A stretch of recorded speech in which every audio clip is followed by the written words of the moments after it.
One part of our mission is to heal, and I think to promote health in the community, we need to set a precedent and promote clean water. With the amount of foot traffic that takes place here in the winter, we use a tremendous amount of ice melt on the sidewalks to keep it safe.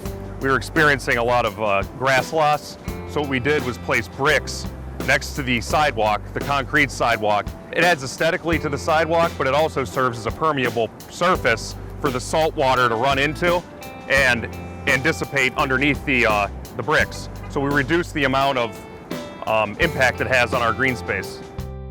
Our service helps to promote clean water in a few ways. One is just to reduce the nutrient load that's being put into our environment. And the more nutrients that get put into the system, the more we have problems with algae blooms and things like that. And so one of the ways we do that is just by putting down fewer nutrients. And so we use things like compost tea, and all we're doing is we're extracting the organisms off of good compost and then giving them foods to help them multiply. So then when we apply that to the plants and the grass, they help protect the grass, and they also help unlock nutrients from the soil and not let them get flushed down the drain right into the river and into the lake. Studies show that increasing organic matter percentage in the soil can increase water holding capacity dramatically. So in an average sized lawn, an increase of 1% organic matter could add about 3,500 gallons of water holding capacity to that lawn area. In urban landscapes, you have such a vast amount of pavement, roofs, hard surfaces that stormwater doesn't often infiltrate into the ground. And lawns are actually quite impervious, but anytime you have a rain garden, a food garden, anything is better than lawns in managing that stormwater, allowing that water to filter into the ground and make its way to the stream more slowly. There's just such a multitude of benefits that come from a yard that is very diverse.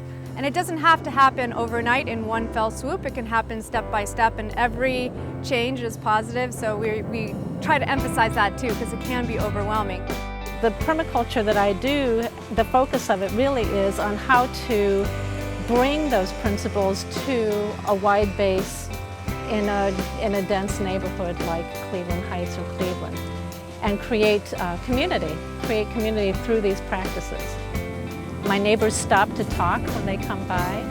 I get to see goldfinch and monarchs and swallowtail and all kinds of wonderful creatures come and visit my yard.